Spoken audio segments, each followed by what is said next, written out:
It's been a month and a half since the FIA Championship was last in action at the Paul Ricard circuit in southern France. Michael Crum got a decent getaway from pole position, being tailed by the Aston Martins of Stefan Mucker and Thomas Enger.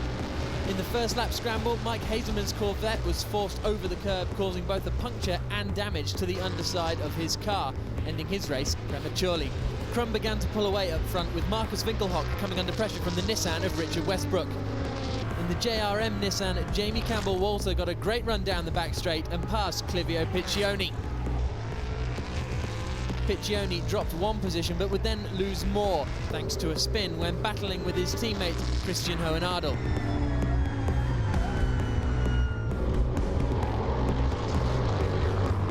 The frantic pit stop battle saw Lucas Luhr take over in the lead car. When Darren Turner took over from Stefan Mucker, he also managed to leapfrog Thomas Enger when he handed over to Alex Müller. This promoted them up into second position. Darren Turner then put the hammer down, closing to within 1 second of race leader Luhr.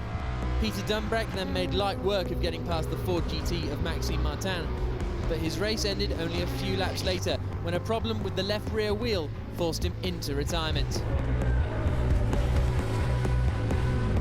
At the front, Lucas Luhr held off Darren Turner's charge to pick up JR Motorsport's third win of the season to move he and Michael Crum to the top of the championship. JRM didn't move to the top in the team's championship though, but it was a good weekend as well for the young drivers' Aston Martin racing team, with Alex Müller and Thomas Enger claiming the final step on the podium behind teammates Darren Turner and Stefan Mucker. But it was Luhr and Crum who had the perfect weekend, taking the lead of the championship going into the summer break.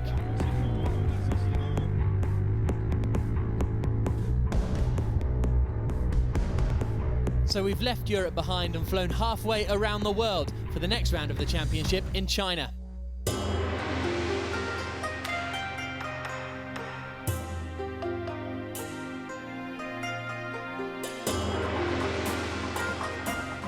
The recently completed Ordos International Circuit will be the scene for round 8 of the 2011 championship. Ordos originated as the name of the tribe that guarded Genghis Khan's tomb when it was moved to Inner Mongolia back in the 15th century.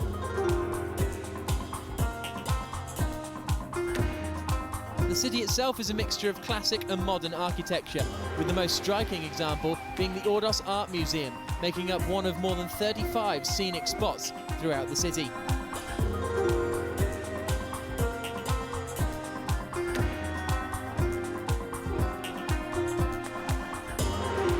Education and culture are important parts of Ordos life, with the Ordos Library and Theatre being prime examples. With civilization dating back as far as 30,000 years, Ordos has a rich cultural history, as well as an abundance of natural resources such as coal and gas. The GT1 drivers were able to see the attractions for themselves on a guided tour of the city, with plenty of time for sightseeing. It seems fitting that the ever-expanding GT1 calendar should visit one of the world's fastest expanding cities, as it makes its first visit to China.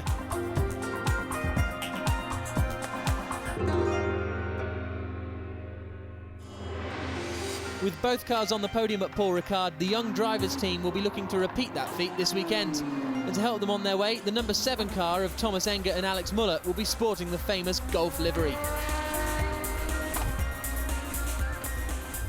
In contrast, the Hexis Racing squad haven't been on the podium since round 4 at the Sachsenring, but Clivio Piccioni is hoping to change that this weekend. Well, we're looking forward to this race, and of course Ordos is a very important weekend for us. Looks like a challenging track, and we're hoping to do a great result and hopefully be on the top step. As in France, there will be 2 Exim Bank China Corvettes out on circuit in Ordos, with Michael Rossi sharing the 12 car with Sergio Jimenez, whilst Jeroen Den Boer will be in the 11 Corvette, alongside local man Ho Pin Tung. Very, very excited, of course. Being able to represent the team of your country in your home race here in Ordos is a great opportunity for me and something that makes me really proud. And hopefully we will have a lot of cheering Chinese people on the grandstands for the races. The Belgian racing team will just be hoping to see Antoine Leclerc and Jan Clary finish the race in Ordos, as the pairing have failed to do so since Silverstone. Christopher Nygaard is joined by Jonathan Hershey as his teammate this weekend in the other Belgian racing Ford GT. Maxime Martin and Fred Makovicky are two of the strongest contenders this weekend in their VDS Racing Ford GT, whilst Bas Linders is confident that he and Marc Henrici can pick up their 6th point finish of the season. After winning the race in the Blancpain series with the Marc VDS Racing team and Maxime Martin, we are really confident that we can also do a good job here in Ordos. Ordos seems to be a quite twisty and bumpy track, which always suits the Ford GT. Despite losing the lead in the Drivers' Championship at Paul Ricard, Alinkel.com Munich Motorsport still top the team's championship. Marc Basseng and Marcus Winkelhock will be desperate to get back to winning ways, whilst Dominic Schwager and Nicky Pastorelli will be hoping they can repeat the form they had at Navarra. 2 new Lamborghinis will be out this weekend as DKR field Michael Luak and Benjamin Lohenberger in one car, with Christopher Bruck joining Jonathan Kennard in the second www-discount.de machine. It's fantastic to be given this opportunity, both Mark and the team, and yeah, new circuit, new car to me, and should be a good challenge, but I think the Lamborghini suits the circuit, so we should be okay, I think. Although he has finished 4th 4 times this season, Enrique Bernaldi is yet to get on the podium. No doubt he and teammate Nicky Katzberg will be pushing to change that in Ordos. The second Sumo Power Nissan GTR will as ever be piloted by Jamie Campbell-Walter and David Brabham, looking for their 3rd podium of the year. Richard Westbrook and Peter Dumbreck will be hoping to pick up as many points as possible in the final 3 rounds, hoping that teammates Michael Crum and Lucas Luhr will become distracted by their championship challenge. It's a tough challenge now for the last 3 races. We're leading, but not so much, and with the weight, so it's going to be really a little bit complicated, and we have to just keep our cool head. The Nissan GTR runs really well, and I hope there's no exception to Ordos, and we hope to continue to be on the podium.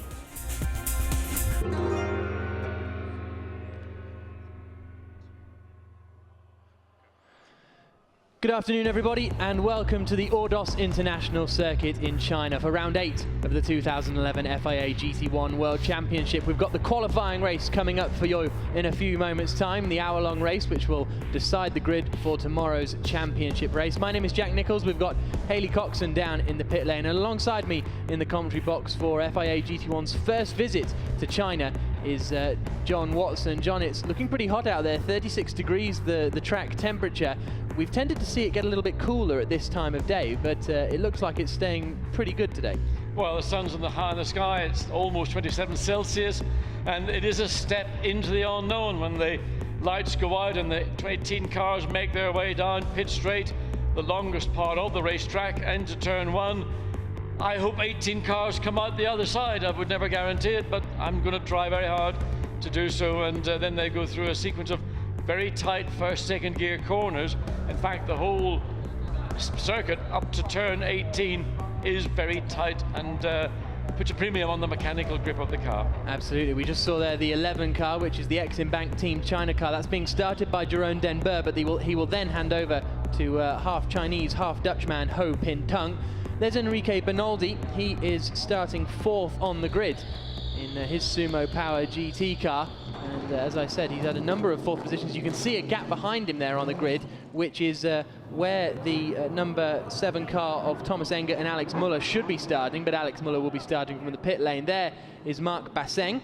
He is going to be starting 3rd on the grid, so on the 2nd row for who were the championship leaders going into Paul Ricard, but lost the lead at Paul Ricard to Lucas Luhr and Michael Crum, who started down in 7th. There is our pole man, the 41 machine of Frederick Makovicky. It was Maxime Martin who put in the fantastic qualifying lap that saw him take pole position. He's on the front row alongside Peter Dumbreck in the JR Motorsports Nissan, but Maxime Martin, it was a very, very impressive lap to take pole. Well, we watched the lap. We had a personal best in the first sector, a good time in the middle sector. We didn't think that that potential pole position lap was on, and in fact neither did Richard Westbrook and Peter Dumbreck, who had been holding pole position for almost the entire qualifying, 3rd qualifying, and all of a sudden in that last sector he pulled out 0.2 of a second, which sounds very little, but it meant a great deal, and it allowed that Ford to take pole position for this afternoon's 1-hour qualifying race. So for the 5th will be David Brabham. The 6th place car will be missing.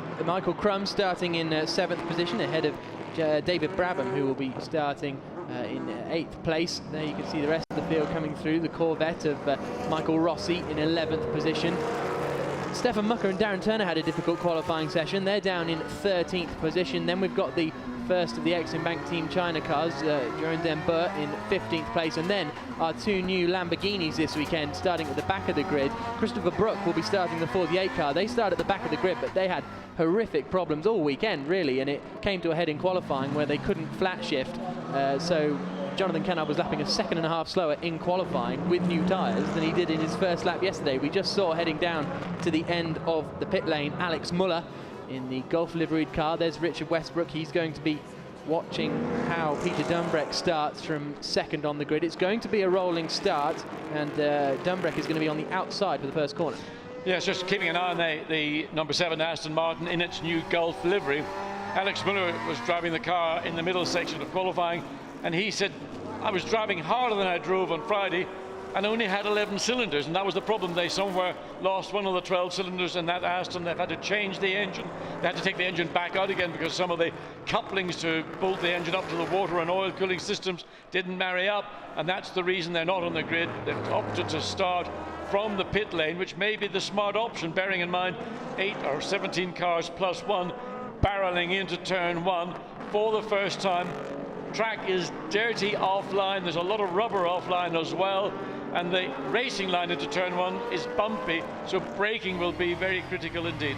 We saw that in the Formula Pilota race, which is the single-seater series we've got supporting the FIA GT1 World Championship this weekend. The driver tried to take a wide line into the first corner, but he got all on the dust on the outside and slid off the circuit. So we are on board looking back from the pole position man, Frederick Makavicki, who is going to be looking to get a decent getaway when the lights turn to green. It's been a decent season so far for Makavicki. He's had a qualifying race win already in Abu Dhabi, but the field now forming up into this final corner, which is going to be, as you said, absolutely crucial today if you want to get a good run on the driver behind you. So are we going to see any confusion because of that missing Golf car? It looks as though they've got themselves sorted out. So the qualifying round, the qualifying race about to get underway. When the lights turn to green, away we go then. And who has got the best getaway? It looks like Makavicki's got a decent start. No, he hasn't, because look at this. Coming up right up behind him is Mark Basseng in the 38 car. We've got one of the Nissans coming up the inside as well. Basseng with a big, big lockup. They are all very, very careful into the first corner. More lockups towards the back, but we're all through the first part of turn 1 safely. We're looking back again from the leader, so it's still as you were. No, Enrique Bernoldi is made up into 3rd position then in that Suma Power GT Nissan as they come into turn 4. Very, very well behaved from all of them. One of the Corvettes trying to get past, I think that might be Lucas Lure that is being overtaken there on the, sorry, Michael Crum starting that car. He loses the place to the first of the Exim-Bank Team China cars. There we can see the number 12 car trying to force his way up the inside, and he's been knocked wide, so that's a couple of positions lost. And well, a hectic first few corners, but no dramas. No, everybody's more or less got through the first 4 corners. Now they're into this tricky back section of the circuit, turns 9 and 10. There's almost a step between turn 9. You see the cars almost jumping up in the air. Some lose air at the front, some go. There's the Corvette. The front bodywork of that Corvette has completely gone as Fred Makavicki pulls out a small gap coming into turn 11. That's one of the 2 potential overtaking spots around the racetrack. The other, of course, will be at the end of the main straight into turn 1. Absolutely. So I think we were on board. That's Bas Linders behind us, I believe, as the rear tail of the field make their way through. It's the 48 car of Christopher Brook who is at the back of the field as they descend through the sweeping series of corners and back out onto the start-finish straight once more. A considerable amount of bodywork damage, but it doesn't look much more than bodywork damage on that number 11 car of Jerome Dembe. So whether he pits or not, we'll have to wait and see. Well, it looks like he's not going to pit, and I would imagine that he'll not get to do very many more laps because there'll be a flag. That car is not in a safe condition. You can see bodywork already rubbing on the right front tyre, now under brakes.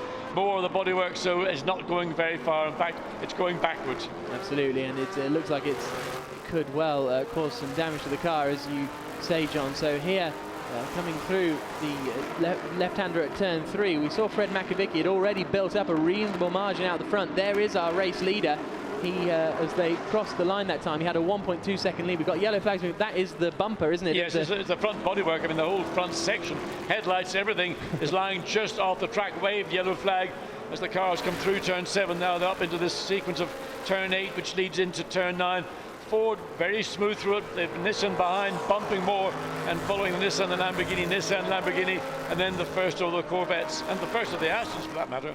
Yeah, the Astons didn't get away very well in that. Of course, the highest running Aston was that number 7 car of Alex Muller, and he started, as we've said, from the pit lane. He is still 18th and last at the moment, but he obviously would have lost time starting from the pit lane, so won't be right up on the back. So we are on board with Marc Basseng then, currently running in 4th place, lost a position to Enrique Benoldi off the start. We come down into the long left-hander at turn 15, and then you'll see there's a little right kink, which is 16, which is really going to stop anyone getting up the inside of you unless they're super late on the brakes. Can Basseng start to reel in Enrique Benoldi in front of him? The difficulty is the Benoldi and the Nissan have got so much squirt out of that low-speed corner, and that was one of the fears that certainly the Ford of Maxime Martin and Fred Makiewicz had, was that they get out-dragged just by pure grunt into turn 1, and that's in part enabled Benoldi to get past Marc Basseng in the Lamborghini, so that being knocked back is principally about good acceleration and good track position. Fred Makiewicz was 1 second quicker than the rest of the field on that second lap of the race. A very, very impressive lap time. Into the pits comes Jerome Dembour then. Obviously he's been informed to come in. I mean, what are they going to do? Just peel off that bumper at the side? Or because you can't really stick a new one on, can you? Well, no, they're not to get a new one on. They could take it off and send it back out again. I mean, I think the car would be somewhat aerodynamically imbalanced, and the reality is, other than sending him out and getting some more knowledge and allowing Jerome Dembour to get some experience of the car, and likewise for Hu Pingtung, who here, the local Chinese driver, not going to get a race. Well, that'll be a huge disappointment to the fans who've made their way out to the circuit. Absolutely. I mean, the one thing they can gamble on, if they can get him out quick enough, we may get a safety car or something like that to bunch the field back up. It's a mess. Yeah. It's a mess, plain and simple. And it looks as though Dembour might be getting out of the car, which would be a real shame. They're pulling off the, well, trying to pull off the... Yeah, I mean, you have to say there's not a huge amount of energy or enthusiasm about doing anything about it, and in fact, the message is clear. Your race is over. Get out. We'll have to get this car repaired and get it ready for the championship race on Sunday. It's not going to go any further this afternoon. No, that is a real shame. So Jerome Dembour climbs out of the car. I mean, he's the tallest driver in the pit lane. It's more like a matter of sort of unwinding himself from the cockpit. There's Hu Pingtung on the left. He's hugely disappointed that he didn't get a run here in the qualifying race to set him up for the championship race tomorrow. There's Hu Ping talking, wishing and hoping it would have been to Jerome Dembour. He's the yellow pages to talk to Jerome Dembour. He's a long way away, yes. So the up at the front, we've still got Fred Makiewicz out in the lead, 2.7 seconds now, his advantage up the front. Then we've got Peter Dumbreck in second, Enrique Benoldi still third, fourth is still Marc Basseng. And then David Brabham is lapping quite quickly in 5th position. He's only half a second away from the man in front of him, as we've still got the waved yellows there now.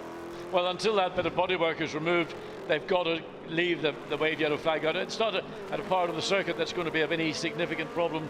Turn 6, it's a low-speed corner. There's not going to be any overtaking into the corner. I wouldn't expect it. It's going to be further around here on the exit of this tricky and very bumpy turn 10 and the run down. But so far, I've not seen anybody looking seriously. Marc Basseng is coming under pressure from David Brabham. Maybe David Brabham can spring a surprise, as he's just about to try and do. Yeah, he's looking to the outside of the turn 12 to try and get the better run out of the corner. Now, we've said that it's not really an overtaking opportunity down here unless you're really brave into turn 17 and throw one up the inside. They drop down the hill. John Watson shaking his head. There's no way of getting through. Not at this point. 7 through 17, if you are particularly either crazy or brave or both, but you need to be right on the gearbox or the rear wing of the car ahead. But it's here on acceleration. The Lamborghini should have slightly better traction off turn 17 because of the configuration of the car. Now the bodywork's been removed, and hopefully we'll see the yellow flag being withdrawn at the exit of turn 6. Excellent work from our Chinese marshals, who no doubt probably don't have much marshalling experience. No, they don't, and I mean, they've had a fairly steep learning curve. There have been events here, there have been national events, there's been one international single-seater event last year, but of course it's not like European racing, where there's racing all throughout Europe, virtually every weekend of the certainly the summer season. So we're continuing to watch the 21 Nissan of David Brabham right up behind the Lamborghini of Marc Basseng in what is the battle for 4th position. I think Basseng will be a little bit frustrated that he's, after qualifying 3rd, is now in danger of dropping down into 5th position. We've got the other ex-Inbank Team China car running pretty strongly. There he is. It's the 12 machine of Michael Rossi at the moment in the battle over 7th position, just ahead of Clivio Piccioni in the first of the Hex's Astons, who had a very disappointing qualifying performance as they bounced their way up the step. And then we've got Michael Crum behind, but David Brabham pretty close now. Yeah, David Brabham's looking to turn into turn 11 on the inside of the Lamborghini. He's not been able to get quite close enough to do so, but that will be the worry for Mark Bessing, that the acceleration out of turn 10 will favour the Nissan, as we see the Ford out of number 10. It goes back out, having had a pit stop. I wonder was that Antoine Leclerc? I wonder was that the car, but that was the collision between the Corvette and the Ford GT. Antoine Leclerc makes his way back out, in effect now running last. Alex Muller, who did start from the pit lane, up to 16th. Let's look at the start again. Yeah, so it was a big lockup from Bastang. Where does Bernaldi get through? Because he doesn't get through there. The rest of the field were all pretty well behaved. I think it was kind of turn 4 and 5. He got up the inside into turn 2. Yeah. So that was once he got the car planted up the inside. Now here's where is this where the damage came to the Corvette? Yeah, I think it must be. Or elsewhere, we don't know. Oh no, this is the 12 car, isn't it? That's the other car, the 12 car forcing his way up the inside and then dropping back towards Hershey. But this is a great on-board action, and it really brings us right into the action. Look at that, very, very close to going up the exhaust pipe of one of the Hex's Aston Martins there, and sent other Aston Martin of Stefan Mucker. He is climbing up the order a little bit after their disappointing qualifying. He qualified in 13th, he's now up to 10th, and he's run a little bit wide there. That could put him under a little bit of pressure from Jonathan Hershey as we go on board in the number 4 Hex. Is just a little bit further back, who's got a grandstand seat of this. Yeah, but look at the Aston Martin. It's getting absolutely murdered by one of the Belgian 4GTs, by the BDS 4GT, and clearly the third of those cars, the Silver 4GT, is the quicker of Jonathan Hershey in that car, trying everything he can to put the... Oh, he goes up the inside in turn. He's the first time we've seen anybody this weekend, and there is contact, and naturally there's bodywork, and also it allows the Hex's Aston Martin to get ahead of the Stefan Mucker car. And Stefan Mucker, of course, we've seen in previous rounds getting into trouble, but that was a brave, courageous, and maybe very risky move as the Aston now, the Hex's Aston, tries to get a move on the Ford into turn 1. So Piccini now in the number 4 Hexes. He's going to get the cut back as well into turn 2. So that's 2 positions made up for the Piccini Hexes Aston Martin in as many corners. Great racing is not over yet. Look, where's that? Where's he come from? No, he can't do that. He's got to drop back. He drove up the inside of turn 10. It's Bas Linders. And what Baz is doing, he's going to have to drop back. He cannot hold that position. He must move over and let those cars get through. Oh, the Ford is trying to get back up the inside once again. This is brilliant racing. Hershey forcing his way back past the Aston. Surely we will see Bas Linders move over, because he just drove past them off the circuit. He did. He just took the shortcut, and there are humps built into the racetrack to preclude anybody from doing that. We're not the only people who have been watching that little move, so we wait to see whether there will be any comment from the stewards regarding that Ford GT driven by Bas Linders, car number 40. So all that means that Andrea Piccini has found his way into, I think, 10th position now. So he is the first car in this queue. Then we've got Bas Linders, but surely he's not going to be there for much longer. And we've got Stefan Mucker, and he's coming under quite a bit of pressure from Jonathan Hershey now as they descend the hill. We saw that overtake then into the turn 17 hairpin. We weren't sure whether it could be done or not. And I tell you what, Bas Linders is not thinking about making a pit stop, because he's working the back of the car just ahead of him all the way. There we see the rear view of the Ford, looking at the Ford GT from behind. Now is Bas Linders going to concede ground, which he must do?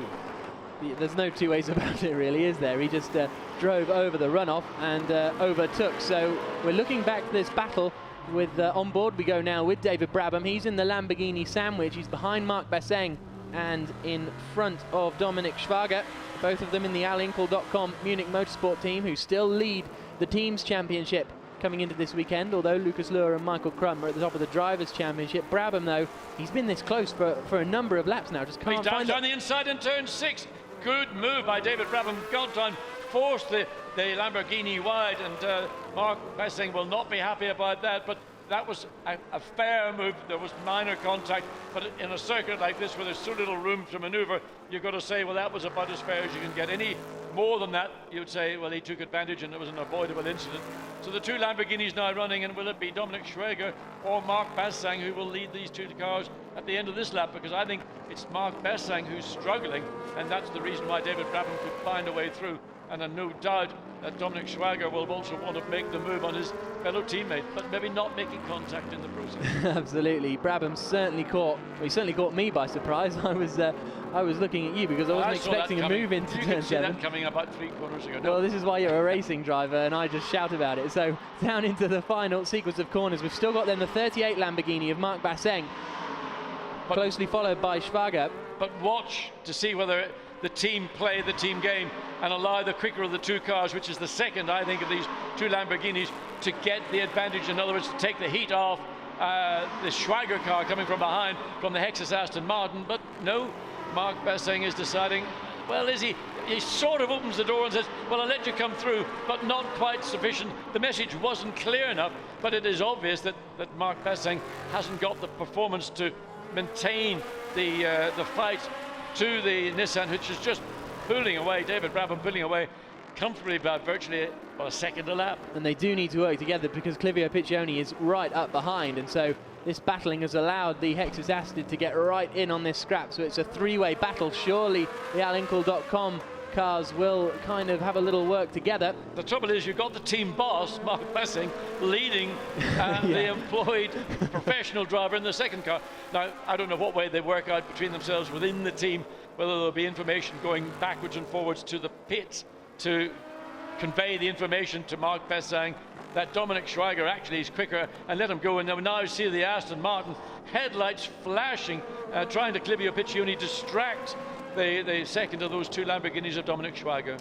So they turn their way through turns 12 and 13. This is the battle for 5th position now that David Brabham has got into 4th and just scampered on off the road. There he is, already dropping down towards turn 16. It's been a massive advantage, but now Piccioni is closer to Schwager than Schwager is to Bassang. So into the final corner they come, a wider line taken. That's going to allow the Aston Martin to get a better run out of the corner. He's going to be right in the slipstream now. Across the start-finish line they go.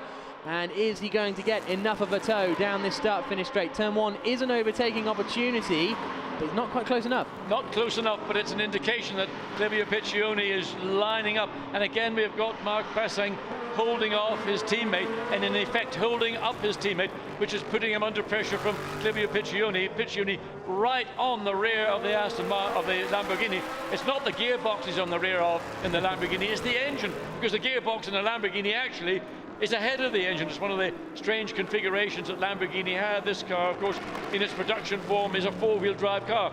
In the race form, it's a 2-wheel drive car. So through the right-hander at turn 6, up towards turn 7, across the end of sector 1. That's what that white line is across the circuit. Journey looking like he's got a fairly decent run out of there. I don't think the chicane is a real overtaking opportunity unless you're very, very brave, because it's very narrow as well, but it's an opportunity to get some air, that's for sure, as they head out towards turn 11. Yeah, the key out of turn 10 is good, clean exit. Don't run too wide, don't catch the dirt on the outside of the circuit. And, well, Marc Bassang seems to have almost demotivated, because we're now seeing that whole train of 3 cars slowing down to the pace of Marc Bassang. As look at that, Clivio Piccioni, very ambitious, looking to go down the inside into turn 14. Not possible, the track isn't effectively wide enough with the racing line. So Clivio Piccioni coming up now to turn 16 into 17, dives down the inside, gets it alongside, and again, you know, you could see it coming. Yeah, I saw that one coming, that's for sure. So out onto the start-finish straight they come. Clivio Piccioni moving up into 6th place, but for how long? Because there's a very concerned looking... Marcus Winkelhock's, absolutely, I don't believe what I've just seen. I was saying Dominic Schwager coming back around the outside, gets a better run off the corner, but gets onto the dirty outside of the corner, has to concede. And I think you're seeing a very, very unhappy Dominic Schwager. He didn't think that was a fair and reasonable pass into turn 17. Mickey Pastorelli, teammate of Dominic Schwager, he's sitting there seething. You could see the anger in his face. Absolutely. There's the replay then. It was that late move up into turn 17. Was it all started because he brakes earlier? No, it was all because Mark Bessing braked so early, and then Dominic Schwager followed suit, and Clivio Piccioni saw the deal, said, I don't have to think about it, I'm going to do it. If I'm going to have contact, well, there, so it may be, so it may. So there is Piccioni. You can see the damage on the left-hand side of the car. How quickly can he now catch up to Mark Bessing in front in the 38 car? Across the runoff there, that's Michael Rossi taking a little shortcut, and now he's found himself in the grass, spins back almost in front of the circuit, doesn't quite lose it. Michael Crum diving up the inside now as they come down into turn 11. Through he goes. Is there enough room? Rossi's going to have the inside line for the right-hander at turn 12, and he holds on to the position, but Crum has got the cutback once again. That's not an overtaking opportunity into 14. Brilliant racing. But the problem for the Corvette is that it's got its tyres all dirty by doing the run wide. That's why Michael Crum got the run on, but he couldn't get sufficient position to make it stick. Now he's having to deal with pressure coming from behind, and the Corvette's running away. It's the second of the Hex's Aston Martins. It certainly is. It's the number 4 machine of Andrea Piccini, who is going to be putting Michael Crum under pressure as soon as he gets the earliest opportunity. And then it's Bas Linders behind, so we didn't actually see Bas Linders relinquish those positions from earlier on. But anyway, here comes the look towards the inside from Andrea Piccini. Not close enough into turn 1 this time around, but Michael Crum, from being on the attack, all of a sudden has to go on the defence in this battle over 9th position. And it all stemmed really from Rossi running wide, back them all into each other. Of course, remember that the Crum, Lucas Lucar, is carrying a substantial success penalty. I mean, it's a lot of weight, and that has a significant bearing on just how you can use your car, but in particular your tyres, your brakes, and he doesn't have all the options that you might imagine. That Peter Dumbreck running still in 2nd place, but now just under 3 seconds behind the leading 4 GT of Fred Makovicky. On board we go with Andrea Piccini, looking back at running very wide. There was Bas Linders. That's going to lose him a lot of speed, as you saw. They were warned not to go too far over because it can do damage to your tyres. I wonder if there's been no comment about that move Bas Linders made when he came through turn 2 into turn 3, shot across the inside of the corner, picked up position. We have not yet been advised on screen that there's a penalty for that. And I wonder why not. I mean, ordinarily, when you gain an advantage by shortcutting a corner, there's a penalty that will be almost automatically served. Still waiting for the information on screen. Yeah, it could be there. You know, there's some debate as to what the penalty should be because it was such a clear advantage gain. But anyway, these 4 or 5 cars drop down now. Mark Bessing has been caught by the number 3 Hex's Aston of Clivio Piccioni. Out onto the start, finish straight they come. And Piccioni, I was expecting him really to bring Dominic Schwager with him, but he hasn't. Now the 2 Nissans have closed up as well, actually. Brabham was looking... well, he's just gone gangbusters once he's got clear of Mark Bessing, and he's run down the 3rd place car, or 3rd place... He was 3rd place, wasn't he, Benoldi? And now Benoldi's dropped back. So these 2 Nissans have been literally... David Brabham's doing a fantastic job. Last lap time for David Brabham was a 1:41. The lead car's doing 1:40s, but Benoldi had a 42. That was the reason. Yeah, that was the time loss in the overtake. Yeah. So I think this will be Brabham's first lap in clear air. So we'll see what kind of lap times he can pull out. He is some 13 seconds off the lead at the moment. But we return to this battle for 5th position. Well, we did for a moment. Here it comes now, up towards the chicane, up towards the little jump that we've got built into this circuit. Look at that, the Lambo, all 4 wheels off the circuit. Then this following train of Michael Rossi ahead of Michael Crum, and then a little bit sideways from Andrea Piccini, but nothing too dramatic at the moment. But this is a nice little train we've got going on here, which I think will start to get a little bit exciting shortly, because although it is a fairly long distance race, you know, it's not Le Mans 24, there's still an urgency to get past. Very much so, and of course it's all conditional. This will determine your start positions. Clivio Piccioni made a very bold move up the inside into turn 17. He's not going to try it again. No, it's been defended very well by Mark Bessing, but he's aware of the Aston. The Aston right now, and again under the rear wing of the Lamborghini, is V12 power versus V12 power. The Aston, very slippery, really, that car designed to run at Le Mans. It is not a sprint car in the sense that others around it. Lights flashing, trying to distract Mark Bessing, and goes has to come back from the dirty part of the track. Now the tyres on the Lamborghini are going to be slightly dirtier than those than on the Aston, but no advantage to Marc Bessing. And here comes Dominik Schwager as well, so he has now been brought back into the scrap. Damage to the right, you can see there was very slight damage to the right front of that car, and I suspect you would manage that Nicky Pastorelli is going to get into that car very shortly. The pit stop window will open in 40 seconds from now, and it may be the Dominik Schwager car will be one of the very early visitors to the pit lane. Possibly, or even Marc Bessing, in fact, to try and put Marcus Winkelhock in there, who by rights is possibly the quicker driver of the two. So we'll see how the pit stop strategies pan out. 20 seconds to go. Yeah, they'll get round. They'll be on the pit straight after the 20 seconds has disappeared. So at the earliest opportunity, driver changes and tyre changes. So this order still unchanged, but now the Stefan Mucker is now getting involved in that battle as well. Here is our race leader. We've hardly seen anything of Fred Makovicky. Such has been his dominance. He's got a 3-second advantage at the front of the field, so there's no point bringing him in when he's, you know, the class of the field at the moment. Well, it's the judgment the team make. Do you bring your driver in at the earliest opportunity? It depends a little bit, as usual, as where you'd filter back in. But now we see the pit window is open, and no doubt some of the cars that we saw with drivers preparing will be in there as one of the Nissans dives in. So David Brabham comes across the line in third place to be the fastest man on the circuit last time around. Enrique Bernoldi is in the pits, but Brabham lapped 0.3 of a second quicker. We've also got Michael Rossi diving into the pits. We've also got Michael Crum and Stefan Mucker, so it's about to get very, very busy down there in the pit lane, and how these guys pan out will be very, very interesting. So we have got the 38 car of Marc Bessing in there, and he's going to hand over to Marcus Winkelhock in the Alinkel.com Munich Motorsport car. There goes Michael Crum down the pit lane as well. So a good pit stop time is about 21-22 seconds, really. That's the time you want to be stationary for. And away goes the 20 car. It was Enrique Bernoldi, but he hands over to Nicky Katzberg. Out goes Marcus Winkelhock as well. It's going to take a couple of laps for us to really figure out what's happened. Yes, it'll be about 5 laps before the whole thing cycles through. And you see 23 there, Lucas Luhr taking over from Michael Crum. And key now is to make the driver changes quicker than the tyre change, and that requires a lot of slick teamwork. Not the best stop here for this car. It's very because slow. he was ahead of these guys coming out of the pits that's now. That's a poor pit stop. Maybe a problem with one of the wheels or the wheel gun. As we see that Lucas Luhr car, and that's disappointment for the championship leaders. They had a 14-point advantage over Marcus Winkelhock and Marc Bessing coming into this race. The leading forward now dives in. Maxime Martin will take over from Fred Makovicky, and the second place car from Peter Dumbreck with Richard Westbrook ready to get in. Yep, so there is Maxime Martin, who pulled out that stonker of a qualifying lap. He's getting ready to take over.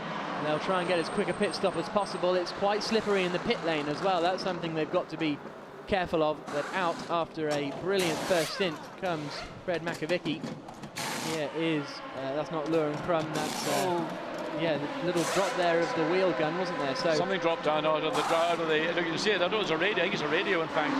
So it's just pulled out of his belt and it's swinging around like a... So there's Richard Westbrook getting changed. Good stop for the Ford.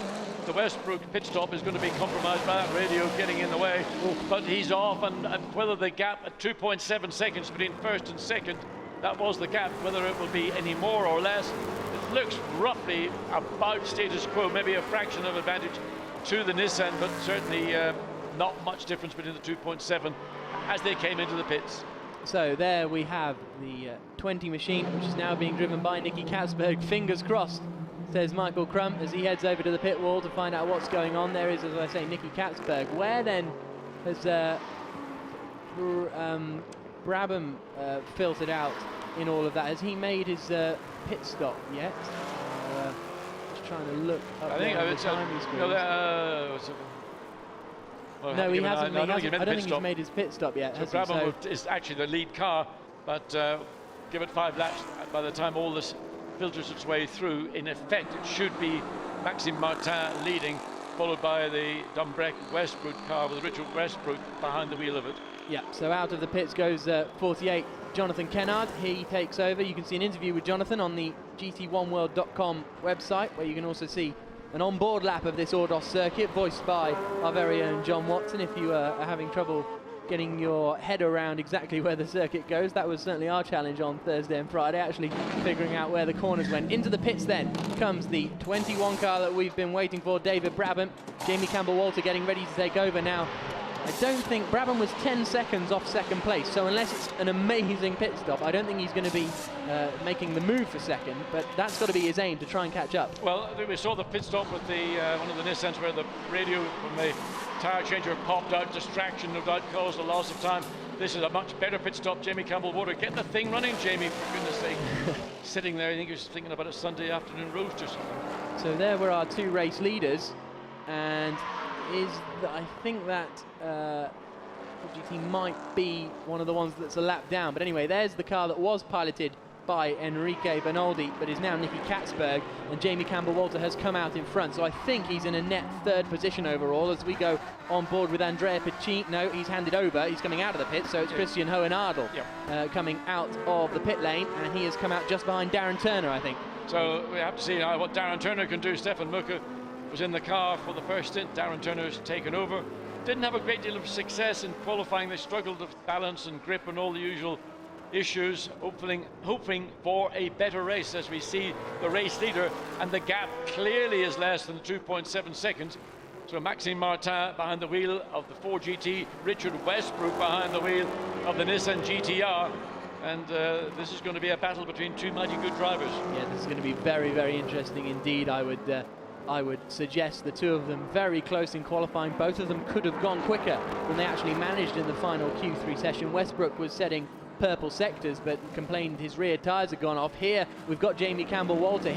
After pit stopping later, his tyres are not quite up to the temperature yet compared to Nicky Katzberg. So these two Sumo Power GT cars could be starting to battle each other in a minute. I think this is going to be over about 7th position when pit stops finally sort themselves out. It's two purple sectors in the first and second sector for Richard Westbrook, so he's on a charge at the moment. And Nicky Katzberg is going to have to make his best shot now down at the end of the straight into turn one, but he's not close enough to the tail of Jamie Campbell-Walter. Jamie Campbell-Walter's got those tyres up to racing temperature, and he's going defensive, staying in the middle of the track now, moving back to the left. He's entitled to do that as long as it's not an aggressive move.